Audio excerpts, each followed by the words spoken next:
네, 안녕하세요. 나이스법인 조문기 세무사입니다. 네, 이제 곧 추석 연휴가 다가오고 있죠. 네, 이 영상을 시청하시는 구독자분들 모두 즐거운 추석 연휴 되시길 바라고요. 이제 추석 연휴를 맞이해서 기존에 영상을 올려드렸었던 이번 2024년도 세법 개정안을 1편, 2편, 3편 총 3차례에 나눠서 이렇게 영상을 올렸던 적이 있었는데요. 1편 같은 경우에는 상속징여와 관련된 부분들을 모아서 소개를 드렸었고요. 2편 같은 경우에는 이제 개인 사업자와 관련된 이제 세법 개정안 내용들을 추려서 소개해드리는 영상을 찍어봤었죠. 그리고 3편에서는 이제 세 공제 감면에 대한 내용들만을 모아서 소개해드린 적이 있었습니다.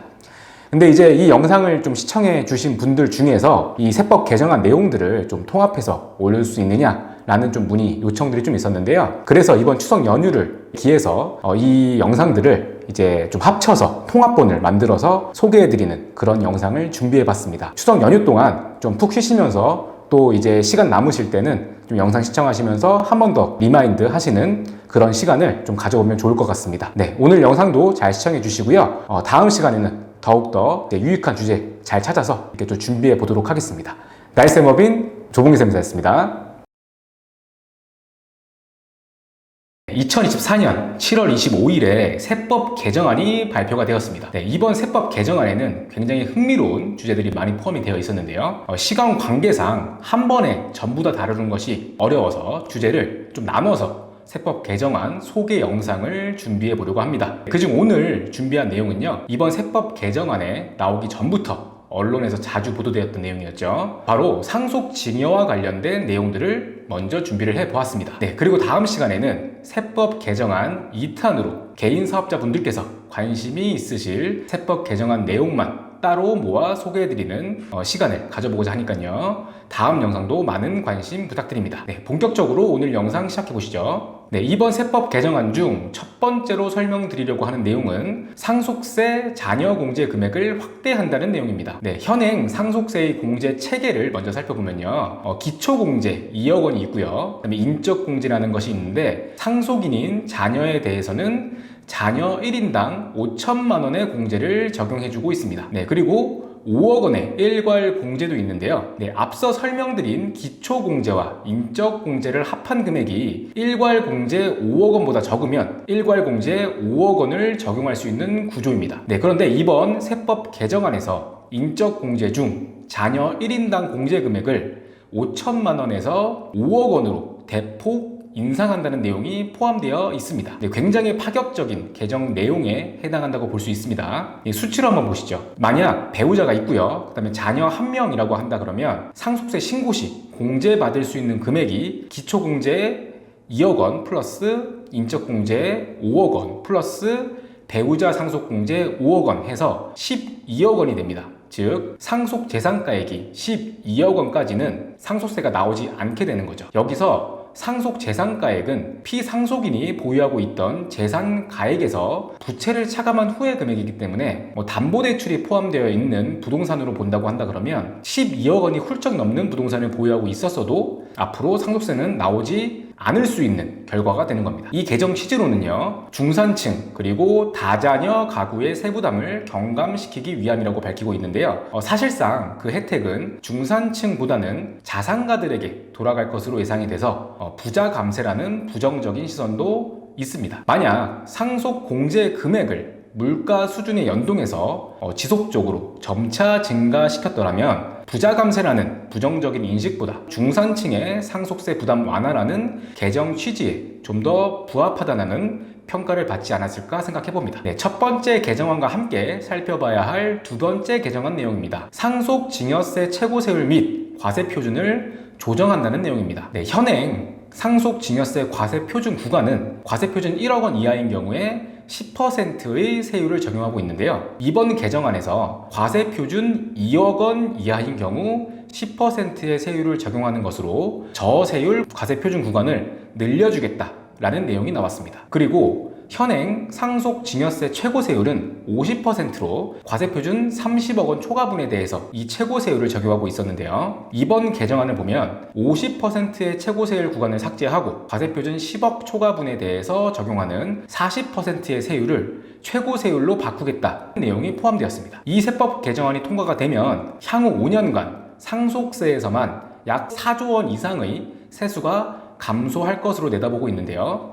그 감세의 혜택이 최고세율을 적용받던 고액 자산가들이 거의 향유하게 될 것이라는 논란도 이어지고 있어서 실제 세법 개정으로 이어질지는 좀 더 지켜봐야 될 것 같습니다. 네, 이어서 세 번째 개정안입니다. 가업상속공제에서 사업 무관자산의 범위를 조정한다는 내용입니다. 네, 상징세법상 가업상속공제 규정은 회사를 오랫동안 운영해온 대표자가 돌아가시는 경우에 그 회사의 주식가치가 높아서 발생하는 상속세 부담을 완화해주고 성공적인 가업 승계를 지원하고자 만들어진 세제 혜택인데요. 하지만 회사가 사업과 직접 관련 없는 자산, 일명 사업 무관자산을 보유하고 있는 경우에는 회사의 총 자산 중 사업 무관자산이 차지하는 비율만큼은 가업상속공제액에서 차감하도록 정하고 있습니다. 네, 사업에 직접적인 필요가 없는 자산에 대해서까지도 혜택을 줄 수 없다는 입장이 반영된 것이라고 이해하시면 되겠죠. 그리고 상징세법에는 이 사업 무관자산의 범위를 열거해 놓고 있는데요. 현행 규정상으로는 비사업용 토지 등과 영업활동과 관련 없는 주식 등, 그리고 임대용 부동산, 사업과 관련 없는 대여금, 과다 보유 현금 등이 대표적인 사업 무관 자산에 해당을 합니다. 이번 세법 개정안에는 이 가업 승계를 지원한다는 취지로 사업 무관 자산의 범위를 좀 더 명확하게 열거하였는데요. 법인이 보유 중인 임대 부동산 중 임직원에게 임대하는 주택은 제외한다는 내용과 대여금 중 임직원의 학자금과 주택자금 목적 대여금은 제외한다는 내용이 추가되었고요. 과다 보유 현금은 현행 직전 5개년 평균의 100% 초과분에서 직전 5개년 평균의 200% 초과분으로 그 기준이 완화되었습니다. 한편 최근 들어 가업 상속 공제와 가업 승계 증여 특례를 적용받는 사업자들의 비중이 점차 늘고 있다는 보도가 많이 나오고 있는데요. 이 지속적인 세법 개정으로 과거보다 가업 승계 요건과 사후관리 규정이 완화되고 있기 때문인 것으로 보입니다. 네, 하지만 가업 상속 공제는 세금 감면 규모가 매우 큰 만큼 자칫하면 엄청난 세금을 토해낼 수도 있기 때문에 사전에 충분한 검토가 필요하고요. 지속적인 모니터링도 매우 중요하다는 점 명심하시기 바랍니다. 네, 첫 번째로 설명드릴 개정안은 결혼세액 공제가 신설된다는 내용입니다. 네, 개정안에 반영된 내용들을 같이 살펴보시겠습니다. 종합소득세를 계산할 때 결혼세액 공제 항목을 신설하겠다라는 내용인데요. 그 적용 대상을 보시면 혼인신고를 한 거주자에게 혼인신고를 한 연도에 단 한 번 50만 원의 세액 공제를 적용해 주겠다 라는 내용입니다. 네, 결혼을 하신 남자분과 여자분 각각 50만 원씩 생애 한 번 공제를 해준다 라고 이해를 하시면 되겠네요. 네, 적용 시기는 2025년 1월 1일 이후 종합소득세를 신고하거나 연말정산하는 분부터 적용하겠다라고 나와 있습니다. 네, 두 번째로는 노란우산 공제에 대한 개정안입니다. 네, 노란우산 공제 제도를 간략하게 설명을 먼저 드리면요. 소규모 사업자가 매월 일정 금액을 공제 부금에 불입을 하고 있다가 폐업, 사망, 노령 등의 상황이 발생하게 되면 이 불입금을 좀 타갈 수 있도록 만들어진 제도인데요. 이 서민의 생활 안정과 사업 재기를 도모할 수 있도록 국가가 지원하는 제도라고 보시면 됩니다. 이 노란우산 공제 부금에 불입한 금액에 대해서는 종합소득세 신고 시에 일정 한도 내에서 소득 공제를 해줌으로써 세제 혜택을 주고 있습니다. 그렇다면 이번 세법 개정안에서 이 노란우산 공제 세제 지원과 관련해서 어떤 것들이 바뀌었을까요? 개정안 내용을 함께 살펴보시죠. 이번 세법 개정안에는 크게 두 가지 정도의 수정사항이 반영이 되었는데요. 그중 첫 번째가 법인 대표자의 적용 기준을 완화한다는 내용이고요. 두 번째가 소득공제 한도를 늘리겠다라는 내용입니다. 네, 현행 세법에서는 법인 대표자의 경우에 총 급여액 7천만 원 이하인 경우에만 노란우산 소득공제를 적용받을 수 있는데요. 이번 세법 개정안에서 총 급여액 7천만 원 기준을 8천만 원으로 완화하겠다는 내용이 포함되었습니다. 네, 그리고 소득공제 한도 상향에 대한 내용을 살펴보면요.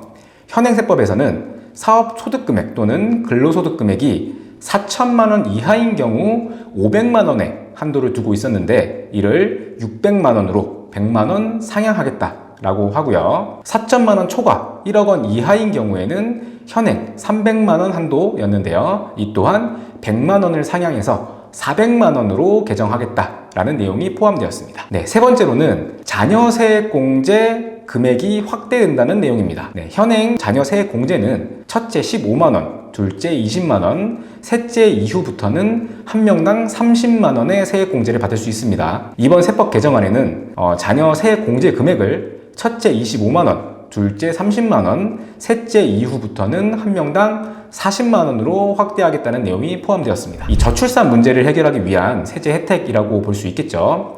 하지만 엄청 파격적이다 이렇게 느껴지진 않는 것 같습니다. 네, 네 번째로는 주택청약 종합저축 세제 혜택 적용 대상을 확대한다는 내용입니다. 네, 현행 세법에 따르면 주택청약 종합저축 납입액에 대한 소득공제를 근로소득이 있는 무주택 세대주인 경우에만 받을 수 있었습니다. 네, 근데 이번 세법 개정안에서는 해당 소득공제 적용 대상자를 무주택 세대주 본인뿐만 아니라 무주택 세대주의 배우자도 포함시키겠다는 내용이 추가되었습니다. 주택청약 종합저축 납입액에 대한 소득공제에 대한 이 개정 내용은요, 2025년 1월 1일 이후 납입하는 분부터 적용받을 수 있다라고 나와 있습니다. 네, 그리고 청년 우대형 주택청약 종합저축 이자소득 비과세 적용 대상 또한 확대한다는 내용도 있었는데요. 비과세 적용 대상 또한 무주택 세대주 본인에 대해서만 적용해주는 세제 혜택이었는데 무주택 세대주의 배우자도 이 이자소득 비과세를 적용해주겠다라는 내용으로 개정안이 올라왔네요.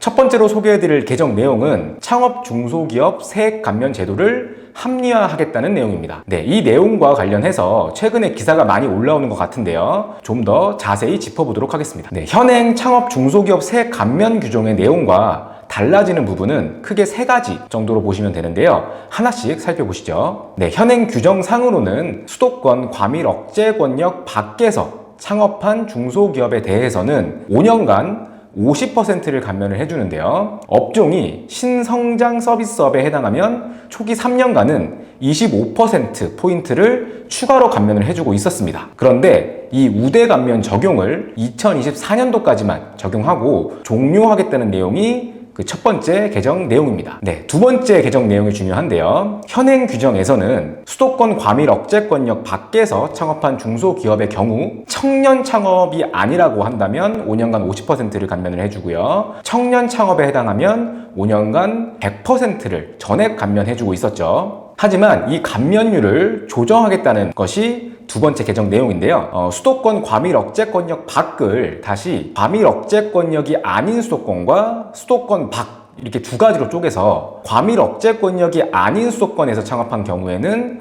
청년 창업이 아니라면 5년간 25%를 감면해주고 청년 창업에 해당하면 5년간 75%를 감면해주는 것으로 감면율을 하향하겠다라고 합니다. 네, 한때 유튜버들 사이에서 통도에 사무실을 두고 있으면 5년 동안 세금을 한 푼도 안 낼 수 있다라는 정보들이 돌면서 이제 화제가 된 적도 있었고 이와 관련한 많은 기사들이 쏟아졌죠. 하지만 앞으로는 100%의 감면은 없어질 가능성이 높다라고 보시면 되겠습니다. 네, 정부에서는 균형 발전과 과세 형평을 제고하기 위한 개정이라고 밝히고 있고요. 이 개정안이 통과가 된다고 해서 감면율 하향이 바로 조정되는 것은 아니고요. 2026년도 1월 1일 이후 창업하는 분부터 이 바뀐 감면율이 적용될 것으로 보입니다. 네, 세 번째 내용도 이어서 살펴보시죠. 창업 중소기업 세액 감면에는 추가 감면 제도를 두고 있었는데요. 이 추가 고용을 통해서 상시 근로자 수가 전년도보다 증가하게 되면 그 증가율의 50%만큼을 추가로 감면해주는 내용입니다. 네, 그런데 이 고용 증대 추가 감면을 상시 근로자 증가율의 50%였다면 이것을 증가율의 100%로 상향하겠다는 것이 창업 감면과 관련한 세 번째 개정안 내용입니다. 네, 정리하자면 수도권에서의 창업에 대한 기본 감면율은 낮추되 고용 증대로 인한 추가 감면율은 더 높여주는 방향으로 개정이 된다라고 보시면 되겠습니다. 그리고요, 현행 창업 감면에 대해서는 감면 한도가 없었는데요. 이 감면 한도를 연간 5억 원으로 제한하겠다는 내용도 이번 개정안에 포함이 되었습니다. 네, 이 감면 한도 부분은 개정안이 통과가 된다고 한다 그러면 2025년 1월 1일 이후 창업하는 분부터 적용이 될 것으로 보입니다. 세법 개정안 두 번째로 소개해드릴 개정 내용은 통합 고용세액공제와 관련한 내용입니다. 과거 세법 개정을 통해서요, 2023년도부터는 기존에 있었던 고용증대세액공제와 정규직 전환세액공제, 그리고 육아휴직 복귀자 세액공제 등이 합쳐진 통합 고용세액공제가 신설이 됐습니다. 그래서 지금까지 이제 이어지고 있는데요. 현행 통합 고용세액공제의 지원 대상을 확대하고 유형별 지원 방식을 개편하겠다 라고 하는데, 그 내용을 하나씩 살펴보시죠. 우선 현행 통합고용세액공제 대상 상시 근로자에는 1년 미만 기간제와 초단시간 근로자, 즉 주 15시간 미만 근로자는 제외가 되고 있었는데요. 이번 세법 개정을 통해서 1개월 이상 1년 미만 기간제와 초단시간 근로자도 적용 대상 상시 근로자에 포함하겠다라고 합니다. 네, 그리고 현행 통합고용세액공제는 고용인원 증가수에 법에서 정하고 있는 1인당 공제액을 곱해서 세공제 금액을 산정하도록 되어 있는데요. 이번 세법 개정을 통해서 고용인원 증가수에 곱해지는 1인당 공제액도 상향을 하고 계속 고용인원이 유지되거나 증가하는 경우에 한해서는 인건비 증가율 수준에 따라서 인건비 증가분의 10%에서 최대 40%까지 추가적인 세액 공제를 해주는 방식으로 개편이 된다고 합니다. 계산 방식이 좀 다소 복잡해지는 경향이 있긴 있는데요. 어찌 되었든 고용 증가와 인건비 증가 기업에 대한 세제 혜택이 현행 규정보다 더욱더 커지는 쪽으로 개정이 된다라고 보시면 될 것 같습니다. 네, 구체적인 계산 방식 등에 대해서는요, 세법 개정안이 통과가 되고 세법에 해당 내용이 반영이 되면 그때 다시 한번 소개해드리는 시간을 가져보도록 하겠습니다. 네, 세법 개정안 세 번째로 소개해드릴 개정 내용 또한 통합고용세액공제에 대한 개정 내용인데요. 현행 통합고용세액공제는 사후관리 규정을 두고 있어서 세액공제를 적용받은 회사의 고용인원이 감소를 하게 되면은 기존에 받았던 세액공제액의 일부 또는 전부를 토해내야 하는 이슈가 있었기 때문에요. 앞으로 이제 고용이 만약에 감소할 것이다 이렇게 예견되어 있는 회사 같은 경우에는 설령 올해 고용이 증가했다 하더라도 이 세액공제를 적용받지 않는 케이스들이 종종 있었습니다. 네, 그런데 이번 세법 개정을 통해서 이 사후관리 규정을 삭제하겠다라고 하는 내용이 나왔고요. 대신에 계속 고용 인원이 유지되거나 증가하게 되면 1년간 추가 공제를 적용해 주겠다라는 내용을 포함시키겠다라고 합니다. 네, 채찍보다는 당근으로 전략을 수정한 것 같습니다. 네, 그리고 현행 통합고용세액공제의 추가 공제로 분류되어 있던 정규직 전환자와 육아휴직 복귀자에 대한 공제를 기본공제와 통합하겠다 라고 하는데요. 이 개정안이 통과가 되고 나면 이 해당 내용이 세법에 어떻게 반영이 될지에 대해서는 조금 더 지켜보고 추후에 설명을 드릴 수 있을 것 같습니다. 이 부분도 좀 더 명확해지면 다시 한번 소개해드리는 시간을 마련해 보도록 하겠습니다. 네, 세법 개정안 마지막 네 번째로 소개해드릴 개정 내용은 중복 지원 배제에 관한 내용입니다. 네, 조세특례제한법에는 굉장히 많은 세제 지원책들이 열거되어 있는데요. 그 중에 중복 적용을 받을 수 없는 그런 항목들을 정리해서 명시를 해둔 규정이 별도로 있습니다. 현행 규정상으로는 이 중복 적용이 가능했지만 앞으로 중복 지원을 받을 수 없는 항목들이 이번에 추가가 돼서 이 개정안이 나온 거고요. 대표적인 항목들이 몇 개 소개해 드리려고 하는데요. 이 대표적으로 현행 규정에서는 창업 중소기업 세액 감면과 통합 고용세액 공제가 중복 지원이 배제되는 항목들은 아니었어요. 다만 창업 중소기업 세액 감면 중에서 고용 증대에 따른 추가 감면이 있었죠. 그 추가 감면분과 통합 고용 세액 공제만 중복 지원이 배제가 되고 있었는데, 이번 세법 개정안을 보니까 창업 중소기업 세액 감면과 통합 고용 세액 공제의 중복 지원을 완전히 배제하겠다라는 내용이 추가가 된 겁니다. 네, 기존에 창업 중소기업 세액 감면에 적용받고 있던 기업의 경우에는 만약에 그런 기업이 고용 증가도 있을 수 있잖아요. 그러면 이 고용 증대에 따른 세액 공제를 쌓아놓는 거죠. 이미 이제 창업 감면으로 세금 낼 건 없으니까 이 고용 증가에 따른 세액 공제 2월이 가능하거든요. 이번에 못 받았으면 나중에 받을 수 있기 때문에 미리 쌓아놓고서 창업 감면 세액 공제가 만약에 세액 감면이 끝났다 그러면 그 이후부터는 이제 많이 쌓여 있겠죠. 이 고용증대 세공제액이 많이 쌓여 있을 겁니다. 그 2월 금액을 공제를 추가로 또 받음으로써 굉장히 큰 세금 감면 효과를 보고 있었던 겁니다. 하지만 이번에 세법 개정안이 만약에 통과가 된다고 한다 그러면 이 세법 개정안이 통과된 이후에 창업하는 회사의 입장에서는 좀 다소 아쉬운 개정 내용이 될 것 같습니다. 그리고 근로소득 증대세 공제라는 게 있습니다. 이 근로소득 증대세 공제와 통합고용세 공제 중에 인건비 증가분에 대한 세 공제 내용이 중복지원 배제된다는 내용도 새롭게 추가가 된다고 하는데요. 이번 개정안에서 통합고용세 공제 중에서 인건비 증가분에 대한 세 공제 내용이 새롭게 들어갔다는 소식 앞서 설명드렸었죠. 그렇게 되면서 비슷한 성격의 근로소득세 공제와 중복지원을 배제하는 내용도 이번에 추가가 된 것이다 라고 이해를 하시면 되겠습니다.